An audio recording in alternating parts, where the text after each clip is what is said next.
दर्शक हो नमस्कार, केके न्यूज मध्ये आपल्या सर्वांचं स्वागत आहे। कोल्हापूर जिल्ह्याच्या घाट माथ्यावरती पडत असलेला पाऊस, त्यामुळे धरणाच्या पाणी पातळीमध्ये होणारी लक्षणीय वाढ पाहता राधानगरी धरण हे 99% भरलेलं आहे। आता सध्या मी राधानगरी धरणाच्या 7 स्वयंचलित दरवाजाजवळ आलेलो आहे। माझ्या पाठीमागे तुम्ही बघू शकता राधानगरी धरणाचे हे 7 स्वयंचलित दरवाजे आहे। अद्याप राधानगरी धरणाचा कोणताही दरवाजा उघडलेला नाही।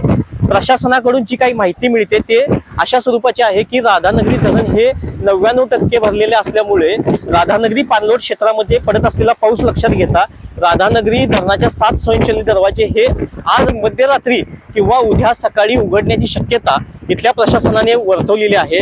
ज्या भोगावती नदी पात्राच्या कडेला असणारे जे कोण शेतकरी आहेत त्यांना प्रशासनाच्या वतीने सूचनाही तशा दिलेल्या आहे की राधानगरी धरणाचे दरवाजे कोणत्याही क्षणी उघडण्याची शक्यता आहे, त्यामुळे सतर्क रहा अशाही प्रशासनाच्या वतीने सूचना देण्यात आलेल्या आहे।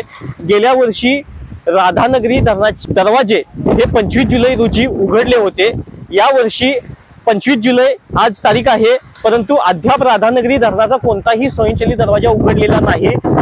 जे काही सोशल मीडियाच्या माध्यमातून जे काही व्हायरल होत आहे की राधानगरी धरणाचे दरवाजे उघडलेले आहे, परंतु राधानगरी धरणाचा कोणताही स्वयंचलित दरवाजा उघडलेला नाही। कोणीही अफवेवरती विश्वास ठेवू नका। आम्ही आमच्या केके न्यूजच्या माध्यमातून तुम्हाला वेळोवेळी राधानगरी धरणाचे अपडेट देतच आहोत। तरी सुद्धा येणाऱ्या ज्या काही प्रशासनाच्या सूचना आहेत त्या सूचनांचे तत्वतत्व पालन करावे। कॅमेरामन उत्तम पाटील सह मी मिलिंद कांबळे, राधानगरी। चव आहे कोल्हापुरी, गोकुळ लई भारी।